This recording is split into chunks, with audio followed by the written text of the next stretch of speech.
अस्सलाम वालेकुम, welcome to education world. आज की वीडियो में हम लेक्चर नंबर 42 करेंगे मैथ 101 का, जिसका टॉपिक है इनफाइनाइट सीरीज़। पिछले लेक्चर में आपने सीरीज़ के बारे में थोड़ा बहुत पढ़ा था कि सीरीज़ इंक्रीजिंग कब होती है, डिक्रीजिंग कब होती है।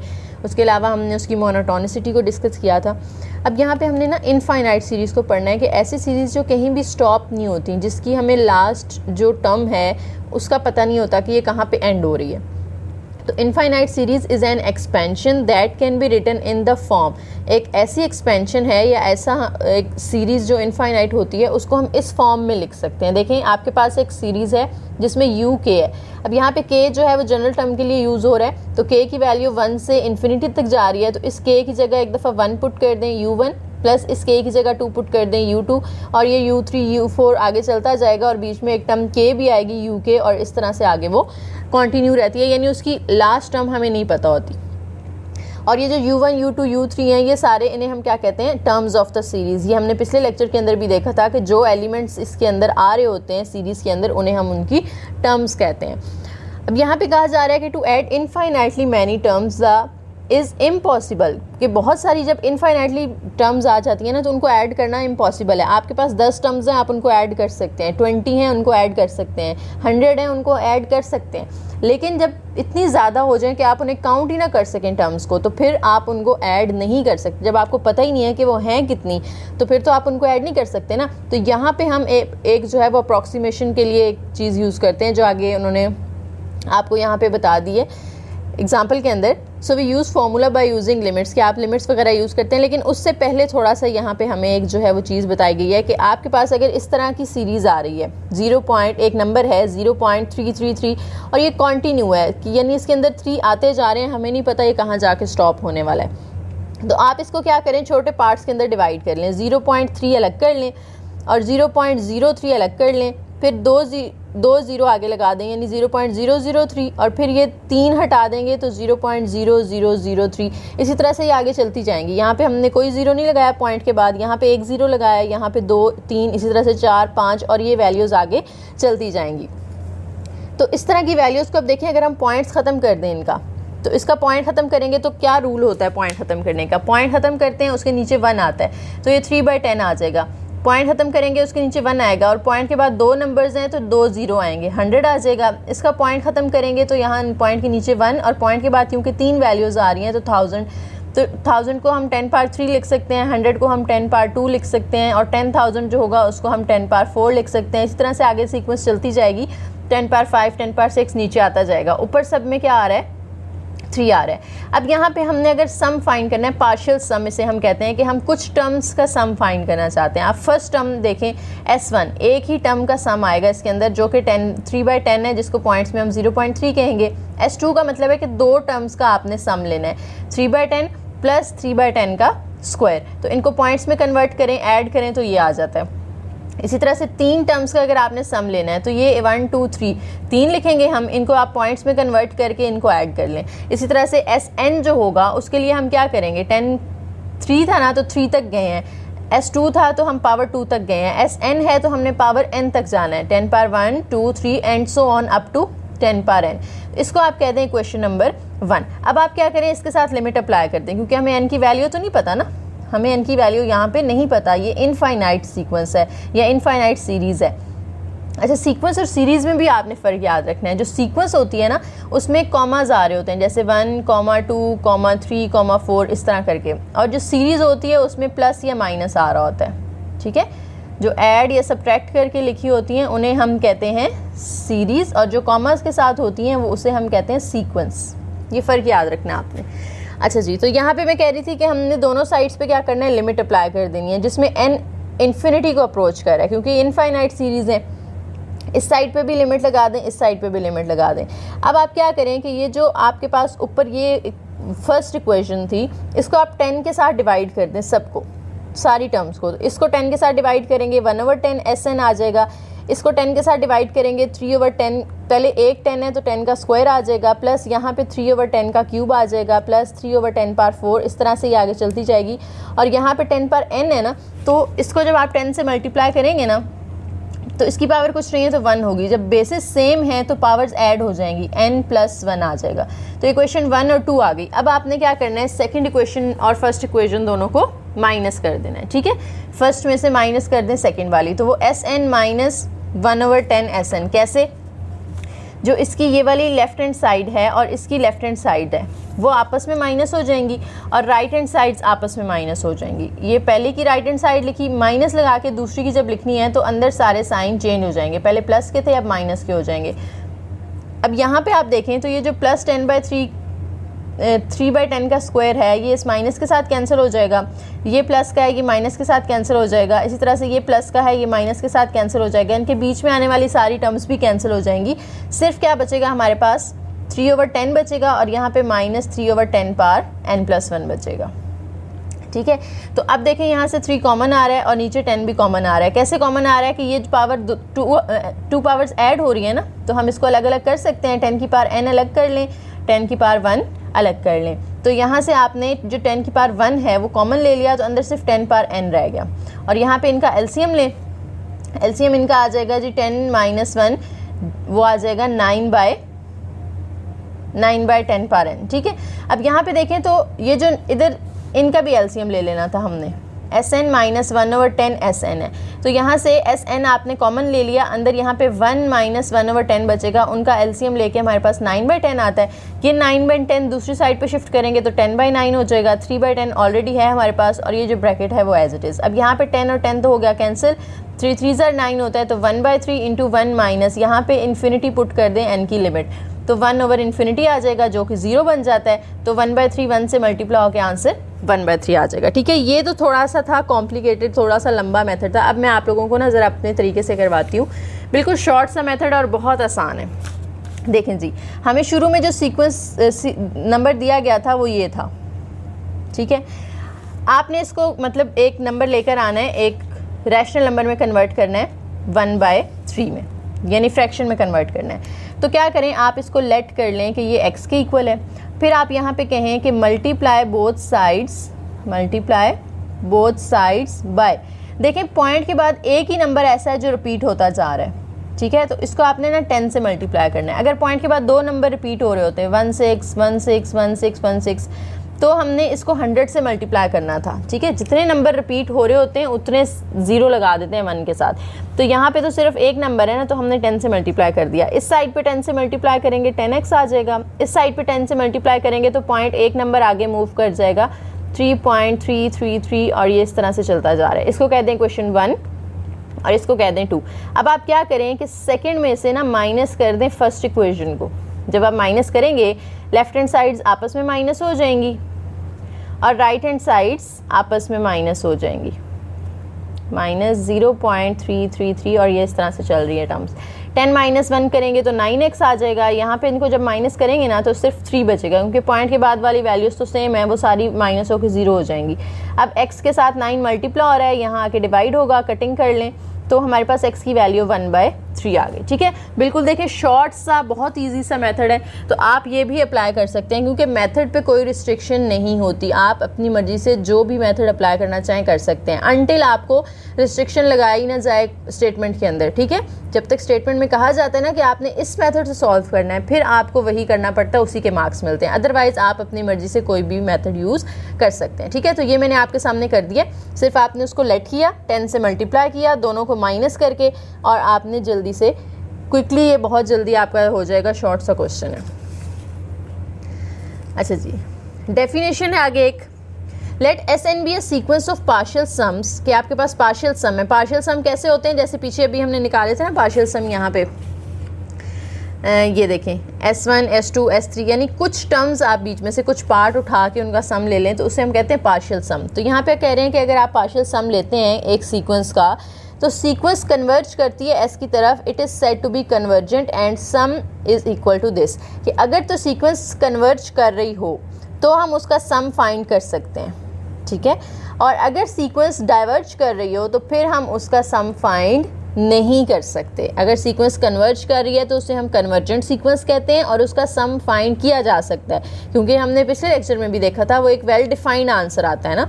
इसी तरह से अगर एक सीक्वेंस है जो डाइवर्ज कर रही है तो इसका मतलब है हम उसे कहेंगे कि ये डाइवर्जेंट सीक्वेंस है और उसका कोई सम एग्जिस्ट नहीं करता। जैसे एग्जांपल देखें नीचे, determine whether the series converges और diverges, if converges find the sum, कि ये कन्वर्ज कर रही है या डाइवर्ज कर रही है, और अगर कन्वर्ज कर रही है तो इसका सम फाइंड करें। तो सीक्वेंस क्या है हमारे पास 1 -1 +1 -1 +1 इस तरह से गिवन है।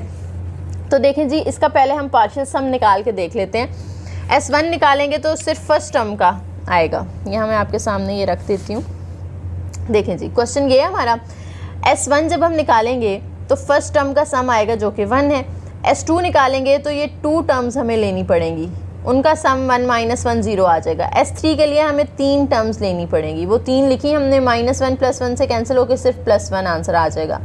S4 के लिए हमें 4 टर्म्स लेनी पड़ेंगी, तो ये चारों ही आपस में कैंसिल हो जाती हैं, तो आंसर अगेन 0 आ गया। इसी तरह से हम आगे चलते जाएंगे तो एक आंसर 1 आएगा, एक 0, फिर एक 1, एक 0, इस तरह से करके हमारा चलेगा। तो जो पार्शियल सम है ना उसकी सीरीज कुछ इस तरह से बनेगी, सीक्वेंस 1 0 1 0 1 0, यानी इस तरह से एक 1 आंसर आता जाएगा, एक 0 आता जाएगा। तो इसका मतलब है कि ये क्या है, एक डाइवर्जेंट सीक्वेंस है, क्योंकि ये किसी की तरफ कन्वर्ज नहीं हो रही ना, कभी आंसर 1 है, कभी 0, कभी 1, कभी 0। तो कन्वर्जेंट तो वो होती है जिसका एक वेल डिफाइंड आंसर आ रहा हो आपके पास, ठीक है। तो ये एक डाइवर्जेंट सीक्वेंस होगी, इसका मतलब है कि इसका कोई सम एग्जिस्ट नहीं करता।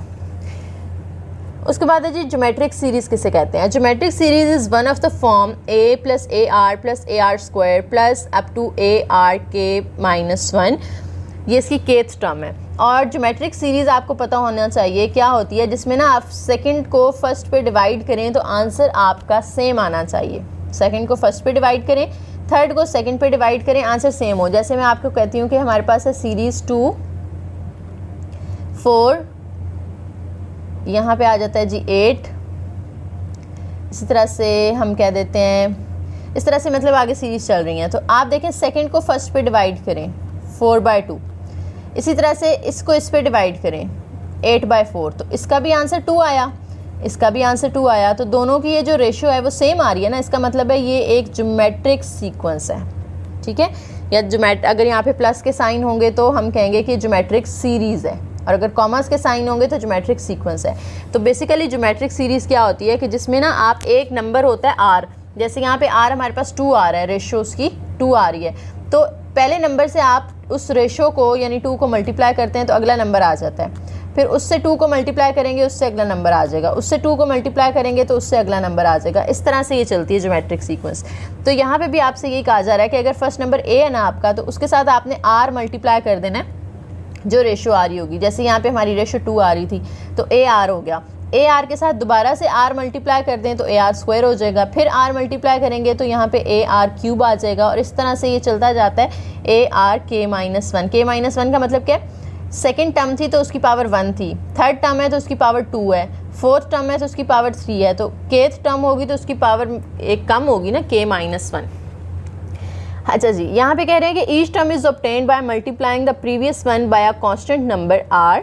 हर अगली टर्म जो है वो कांस्टेंट नंबर r से मल्टीप्लाई करने के बाद आ रही है, and this number is called the ratio of the series. ये जो r हम मल्टीप्लाई कर रहे हैं ना, इसे हम क्या कहते हैं, रेशियो ऑफ द सीरीज़ कहते हैं। उसकी एग्जांपल नीचे देख लें, 1 + 2 + 4 + 6 + 8।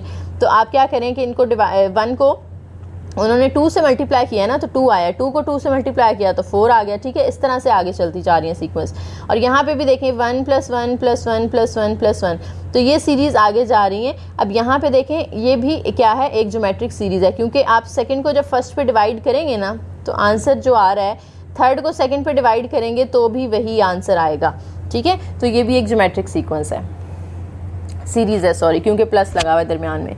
तो यहाँ पे अब थ्योरम आ जाता है हमारे पास कि जो ज्योमेट्रिक सीरीज़ होती है ना वो कन्वर्ज कब करती है एंड डाइवर्ज कब करती है। तो ये आपने याद रखना इंपॉर्टेंट चीज़ है कि जो ज्योमेट्रिक सीरीज़ है वो क्या करती है, कन्वर्ज करती है अगर उसकी जो रेशियो है यानी जो r की वैल्यू है वो लेस देन 1 हो, और डाइवर्ज करती है अगर r की वैल्यू ग्रेटर देन 1 हो।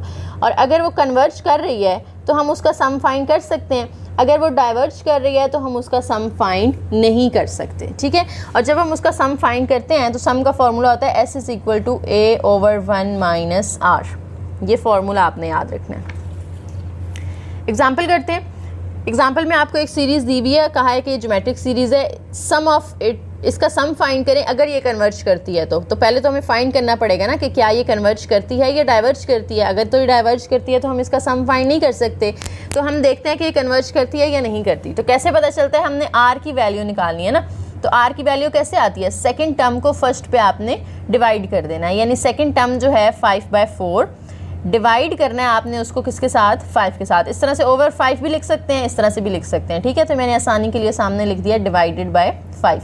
डिवाइड को जब आप मल्टीप्लाई में चेंज करेंगे तो 5 के नीचे कुछ नहीं है, 1 होगा, वो 1/5 बन जाएगा। 5 कट होके 1/4 आता है, तो हमारे पास आंसर आ गया 0.25, यानी आर की वैल्यू हमारे पास क्या आई, 0.25।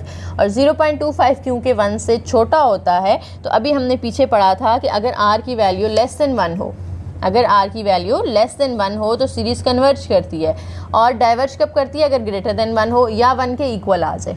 तो यहाँ पे तो छोटा आ रहा है ना 1 से हमारा आंसर, इसका मतलब है ये कन्वर्ज कर रही है। और जब सीक्वेंस कन्वर्ज करे तो हम उसका सम फाइंड कर सकते हैं by using formula a/1 - r।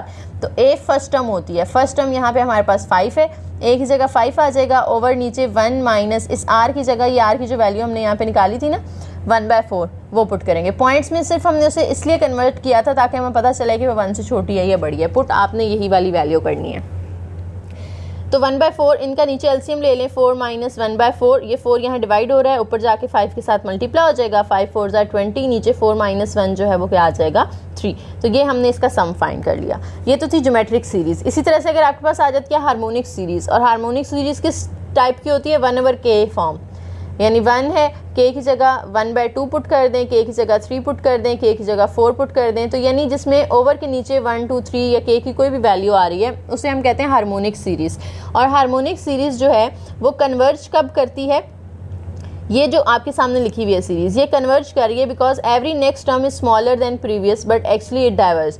यानी देखने में तो हमें लग रहा है कि ये क्या कर रही है, कन्वर्ज कर रही है, लेकिन एक्चुअली ये डाइवर्ज करती है, ठीक है। तो इसलिए यहाँ पे आपको ना डाइवर्जेंस का आगे कोई एक टेस्ट दिया गया है ताकि आपको देखने से जो पता चलता है वो हमेशा ठीक नहीं होता, तो आप उसको प्रूफ करते हैं बाय यूजिंग फार्मूला या कोई टेस्ट अप्लाई करते हैं, फिर आप बताते हैं प्रूफ के साथ कि ये सीरीज़ कन्वर्ज करेगी या डाइवर्ज करेगी। तो देखें यहाँ पे पहला जो टेस्ट है ना हमारे पास, डाइवर्जेंस टेस्ट, इसके अंदर क्या है कि अगर जो लिमिट है वो आप पुट करें उसके अंदर, जैसे यहाँ पे आपको लिमिट दी हुई है ना इन्फिनिटी, वो अगर आप इसके अंदर पुट करते हैं और आपका आंसर 0 नहीं आता, तो इसका मतलब है सीरीज़ डाइवर्ज कर रही है। अगर आपका आंसर 0 आ जाता है तो इसका मतलब है या तो वो कन्वर्ज कर रही होगी या डाइवर्ज कर रही होगी, यानी हम यहाँ से कोई प्रॉपर कंक्लूजन नहीं निकाल पाए, हमें कोई और टेस्ट जो है वो अप्लाई करना पड़ेगा, ठीक है। तो ये डाइवर्जेंस टेस्ट है बस, यानी ये सिर्फ डाइवर्जेंस के बारे में इन्फॉर्मेशन देता है हमें कि अगर आंसर 0 नहीं आता तो सीरीज़ डाइवर्ज करेगी, ये तो कन्फर्म हो गई बात। लेकिन अगर 0 आ जाता है तो फिर हो सकता है वो कन्वर्ज करे, हो सकता है वो डाइवर्ज करे, फिर ये टेस्ट एप्लीकेबल नहीं है, ये हमें कोई जो है वो रिजल्ट नहीं प्रोवाइड कर रहा, फिर हमें कोई और टेस्ट अप्लाई करना पड़ेगा। और इस थ्योरम से हमें ये भी पता चला कि जब सीरीज़ कन्वर्ज करती है तो आंसर 0 आता है, ठीक है, और जब डाइवर्ज करती है तो 0 भी आ सकता है और 0 के अलावा कुछ और भी आ सकता है। एग्जाम्पल देखें, सिग्मा k/k+1, अब लिमिट जो है वो इन्फिनिटी है, ठीक है। तो अगर हम डायरेक्ट इन्फिनिटी पुट करेंगे तो आंसर तो अनडिफाइन हो जाएगा ना, तो हम क्या करते हैं यहाँ पे इसके साथ सिग्मा को कन्वर्ट कर देते हैं लिमिट के अंदर, जिसमें k की वैल्यू अप्रोच करिए इन्फिनिटी को, और ये जो k है जैसे पीछे हमने एग्जांपल की थी ना कि ऊपर नीचे हम n के साथ डिवाइड कर रहे थे, यहाँ पे k है तो ऊपर नीचे आपने k के साथ डिवाइड कर देना है। यहाँ k के साथ डिवाइड करेंगे तो k/k आ जाएगा, और नीचे इधर k+1 को जब k के साथ डिवाइड करेंगे तो वो दोनों अलग अलग हो जाएंगे, यानी इसको k के साथ अलग से डिवाइड कर दें, 1 को अलग से डिवाइड कर दें। अब यहाँ पे देखें तो k और k कट हो जाता है, ऊपर 1 बचता है, यहाँ पे कटिंग होने के बाद 1 + 1/k बचता है, ऊपर तो 1 एज इट इज़। अब इस k की जगह ये वाली लिमिट पुट कर दें इन्फिनिटी, 1/∞ 0 होगा, तो आंसर हमारा क्या आ जाता है 1। और ये क्योंकि इक्वल टू 0 नहीं आया, तो आंसर अगर इक्वल टू 0 ना हो तो सीरीज़ क्या करती है, डाइवर्ज करती है। नेक्स्ट थ्योरम है हमारे पास, अगर आपके पास 2 सीरीज़ हैं जो कि कन्वर्जेंट हैं, यानी एक UK की फॉर्म में एक VK की फॉर्म में, तो अगर वो दोनों ऐड हो रही हैं ना तो हम उनके साथ दोनों के साथ सिग्मा अलग अलग कर सकते हैं। इसी तरह से अगर वो दोनों माइनस हो रही हैं तो भी हम उन दोनों के साथ सिग्मा अलग अलग कर सकते हैं। तो ये जो एक नॉर्मल सी जनरल सी बात थी जो आप लोग पहले डेरिवेटिव्स और इंटीग्रेशन में भी पढ़ चुके हैं। इस तरह से आपसे कहा जा रहा है कि अगर आपके पास c है एक कांस्टेंट जो कि इस लिमिट के अंदर आ रहा है सिग्मा के अंदर, तो आप c बाहर निकाल लेते हैं और सिग्मा किस पे अप्लाई होता है, सिर्फ uk पे अप्लाई होता है। और यहाँ पे एक और बात आपने याद रखनी है कि अगर uk वाली टर्म जो है वो कन्वर्ज कर रही है तो जो CUK वाली होगी ना, यानी अगर कांस्टेंट अंदर है वो भी कन्वर्ज करेगी। अगर ये डाइवर्ज कर रही है तो ये वाली भी डाइवर्ज करेगी, यानी जो कांस्टेंट है ना वो उस सीरीज़ पे कोई इफेक्ट नहीं डालता। अगर वो कन्वर्जेंट है तो C साथ में लगाएं ना लगाएं वो कन्वर्जेंट ही रहेगी, ठीक है। और अगर वो डाइवर्ज कर रही है तो उसके साथ हम कोई कांस्टेंट लगाएं या ना लगाएं वो डाइवर्ज ही करेगी, कोई फ़र्क नहीं पड़ता उसको।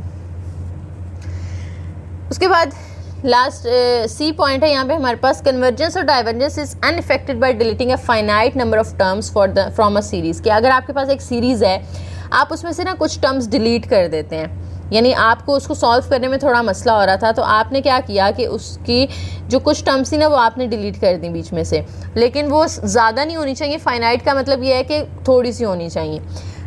तो क्या होता है कि आपके पास देखें UK जो था वो U1 U2 U3 up to so on आगे चलता जा रहा है, लेकिन आप क्या करते हैं इसमें ना शुरू वाली कुछ टर्म्स जो है वो डिलीट कर देते हैं स्टार्ट से।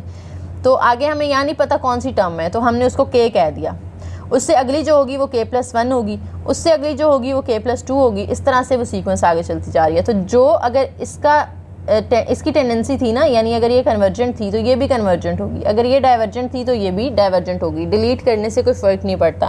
पहले आपने इसका पूरा पार्ट लिया हुआ था, यहाँ पे आपने इसका स्टार्ट वाला पार्ट डिलीट कर दिया और आपने सेकंड उसका कुछ पार्ट ले लिया।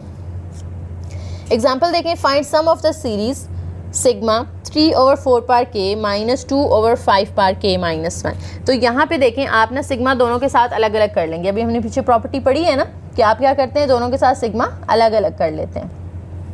अब हमने चेक करना है कि ये कन्वर्जेंट है या नहीं है, यानी ये कन्वर्ज कर रही है या नहीं कर रही। तो ये जो पहली वाली है ना उसको पहले अलग से देख लेते हैं, दूसरी को अलग से देख लेंगे।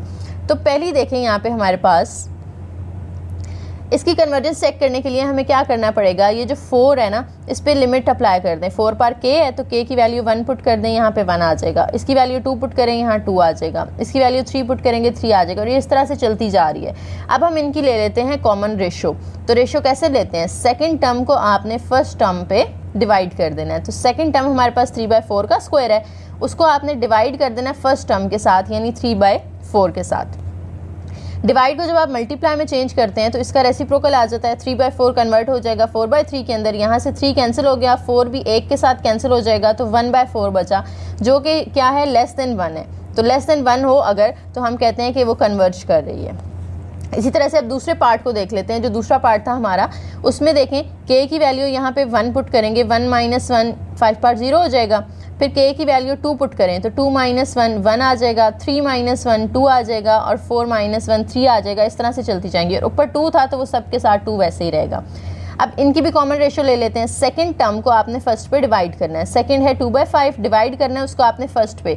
तो 5 पार 0 है, किसी भी नंबर की जब पावर 0 होती है ना तो आंसर 1 आता है। तो नीचे 1 लिखने की ज़रूरत नहीं है हमें। डिवाइड को मल्टीप्लाई में चेंज करेंगे तो 1/2 हो जाएगा, ठीक है। इस तरह से है ना 2/1, उसको आप रेसिप्रोकल लेंगे तो 1/2 आ जाएगा। अब 2 और 2 कैंसिल हो गया, 1/5 आंसर आया। ये भी क्या है, 1 से छोटा आ रहा है, तो इसका मतलब है कि ये भी कन्वर्ज कर रहे हैं, ठीक है। तो अगर ये दोनों कन्वर्ज कर रही हैं तो ये एज अ होल पूरी जो सीरीज़ है ये भी क्या करेगी, कन्वर्ज ही करेगी। उसके बाद यहाँ पे इकट्ठा करके हमने उनको सॉल्व कर लिया, ठीक है। दोनों कन्वर्ज कर रही है ना, इसका मतलब है हम उनका सम फाइंड कर सकते हैं। तो अगर दोनों कन्वर्ज कर रही हों तो हम उनका सम किस तरह से फाइंड करेंगे, हमने फॉर्मूला देखा था। क्या फार्मूला होता है, a/1 - r, ये सम का फार्मूला होता है। तो फर्स्ट वाली पे आपने अलग से सम का फार्मूला लगा देना है। a क्या होगा, इसकी फर्स्ट टर्म। अभी हमने यहाँ पे इनको ओपन किया था ना, इसको ओपन किया था तो इसकी फर्स्ट टर्म क्या आ रही थी, 3/4, और इसमें r की वैल्यू क्या आ रही थी, 1/4। तो ऊपर हमने a की वैल्यू पुट की, नीचे 1 - r की वैल्यू पुट कर दी। माइनस लगा के अब सेकंड जो है हमारे पास उसको भी हमने फार्मूला लगाना है। तो इसमें हमारी जो फर्स्ट टर्म आ रही थी वो क्या थी, 2/5 पार 0 का मतलब है 1, तो सिर्फ हम कह सकते हैं कि 2 है। ये हमारा a आ गया। और जो r है वो हमारा क्या आया था, 1/5। तो ऊपर हमने 2a की वैल्यू लिख दी, ओवर 1 - r की जगह 1/5 लिख दिया। अब यहाँ पे 3/4 तो एज इट इज़, नीचे वाले का आप एलसीएम ले लें तो वो 4 - 1/3 आ जाएगा, ठीक है। और यहाँ पे 2 एज इट इज़, इनका एलसीएम ले लें 5 - 1/5।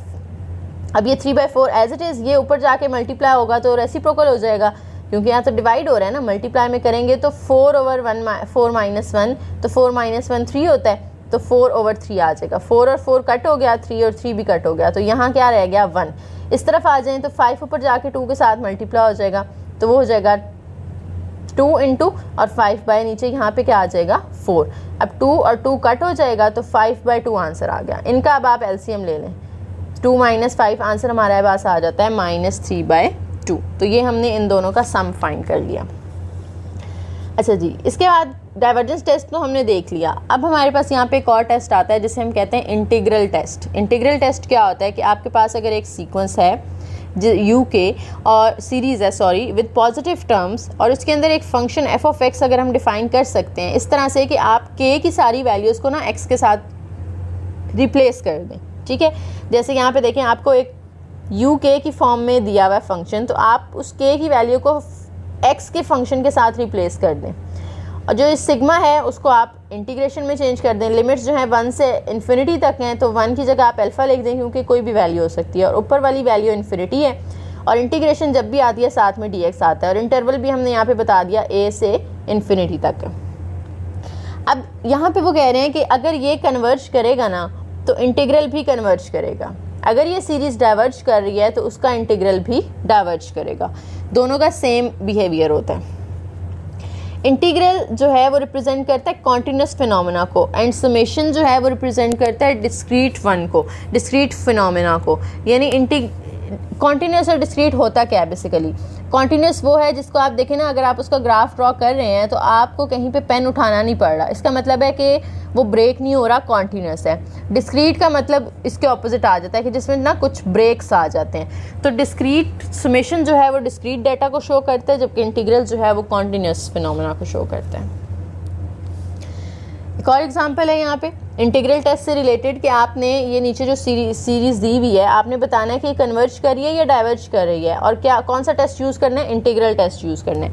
तो इंटीग्रल टेस्ट में फर्स्ट स्टेप क्या होता है? आपने k की वैल्यूज़ को x के साथ रिप्लेस कर देना है। तो ये जो 1/k आ रहा है ये 1/x बन जाएगा, और इसको हम कह देंगे कि f(x) की वैल्यू है। अब जो समेशन है उसको हम इंटीग्रल के इक्वल लिख सकते हैं, और यहाँ पे a की वैल्यू जो है वो 1 है और ऊपर इन्फिनिटी है, तो 1 से इन्फिनिटी साथ में 1/x। अब लेक्चर नंबर 39 के अंदर हमने पढ़ा था कि क्या होता है अगर इन्फिनिटी आ रहा हो ऊपर, तो हम क्या करते हैं उसको साथ में लिमिट l अप्रोच करवाते हैं और इस इन्फिनिटी की जगह l लिख देते हैं। साथ में जो फंक्शन है वो तो वैसे ही आ जाएगा। अब 1/x की जो इंटीग्रेशन होती है ना वो होती है log x, और लिमिट्स 1 से l तक आ गई। अब इस x की जगह आपने अपर लिमिट l पुट की, माइनस लगा के इस x की जगह लोअर लिमिट 1 पुट करें। log 1 तो 0 हो जाता है, l की जगह इसकी ये लिमिट पुट करेंगे हम इन्फिनिटी, तो log इन्फिनिटी, तो आंसर हमारा इन्फिनिटी ही आएगा। जब आंसर हमारा इन्फिनिटी आ रहा है ना, तो इसका मतलब है कि हमारा जो इंटीग्रल है वो क्या कर रहा है? डाइवर्ज कर रहा है। अगर इंटीग्रल डाइवर्ज कर रहा है तो सीरीज़ भी डाइवर्ज करेगी। हमने अभी पीछे पढ़ा था जो बिहेवियर इंटीग्रल का होता है वही सीरीज़ का होता है, ठीक है। तो ये तो आपको पता है ना कि अगर वेल डिफाइंड आंसर ना आ रहा हो तो जो है वो डाइवर्जेंस वहाँ पे बिहेवियर हो रहा होता है। उसके बाद आ जाती हैं G P series. P series क्या होती हैं? पी सीरीज़ और हाइपरमोनिक सीरीज़ दोनों एक ही के नाम है। पी सीरीज़ भी कह सकते हैं इसको, हाइपर हार्मोनिक सीरीज़ भी कह सकते हैं। Is an infinite series of the form, यहाँ पे आप देखें नीचे आपको नज़र आ रहा है 1 + 1/2, 1/3, 1/2, 1/3 सब में सेम है, लेकिन ना पावर चेंज हो रही है। यहाँ पे k की पावर p है, ठीक है, तो सबकी पावर में p आ रहा है। अगर p की वैल्यू 1 हो जाए, यहाँ 1 आ जाएगा, यहाँ भी 1 आ जाएगा, यहाँ भी 1 आ जाएगा, तो ये इस तरह की फॉर्म बन जाती है। अगर p की वैल्यू 1/2 हो जाए तो इस p की जगह 1/2 आएगा। पावर 1/2 होने का मतलब क्या है कि वो अंडर रूट है, ठीक है, तो उसको हमने अंडर रूट में लिख दिया। इधर भी p की जगह पे 2 की पावर में 1/2 आएगा, तो उसको आप अंडर रूट में लिख देंगे, इसको भी आप अंडर रूट में लिख दिया। तो ये इस तरह की जो सीक्वेंस होती है ना, इस तरह की जो सीरीज़ होती हैं उन्हें हम कहते हैं पी सीरीज़ के, जिसमें पावर जो है वो सेम होती है सबकी। इधर सबकी पावर 1/2 है, इधर सबकी पावर 1 है, इधर सबकी पावर p है। तो ऐसी सीरीज़ जिसके अंदर पावर सेम हो उसे हम क्या कहते हैं? पी सीरीज़ कहते हैं। अब पी सीरीज़ जो है वो कब कन्वर्ज करती हैं और कब डाइवर्ज करती हैं, उसके लिए भी हमारे पास एक टेस्ट होता है कि आपके पास अगर पी सीरीज़ है, ये कन्वर्ज कब करेगी? अगर p की वैल्यू 1 से बड़ी है, और डाइवर्ज कब करेगी? अगर p की वैल्यू 0 से 1 के दरमियान है। ठीक है। 1 से बड़ी होगी तो कन्वर्ज करेगी, और अगर 1 के इक्वल हो या 0 से 1 के दरमियान कोई भी नंबर हो तो फिर वो सीरीज़ क्या करती है, डाइवर्ज करती है। जैसे नीचे एग्जांपल देखें, इसके अंदर जो हमें, ये मैंने p लिख दिया है, यहाँ पे 2 है, सॉरी, इसको नोट्स में भी करेक्ट कर लीजिएगा। तो देखें हमारे पास नीचे तो सेम नंबर आ रहे हैं, इनकी पावर भी सेम आ रही है ना, 3, यहाँ पे भी क्यूब रूट है, यहाँ पे भी क्यूब रूट है। क्यूब रूट का मतलब क्या होता है कि पावर 1/3 है, तो हम यहाँ पे कहते हैं कि जो पावर है वो क्या आ रही है, 1/3। और 1/3 का जब आप पॉइंट्स में आंसर निकालते हैं ना तो वो 0.333 इस तरह से आता है, और 0 पॉइंट समथिंग है तो इसका मतलब है वो लेस देन 1 है। और जब p की वैल्यू लेस देन 1 हो, ठीक है, तो सीरीज़ क्या कर रही होती है, डाइवर्ज कर रही होती है। तो यहाँ से बस आपने ये याद रखना है कि p की वैल्यू अगर 1 से बड़ी होगी तो कन्वर्जेंट सीरीज़ होगी, और अगर p की वैल्यू 1 से छोटी हो जाती है तो क्या कहलाती है, वो डाइवर्जेंट सीरीज़ कहलाती है।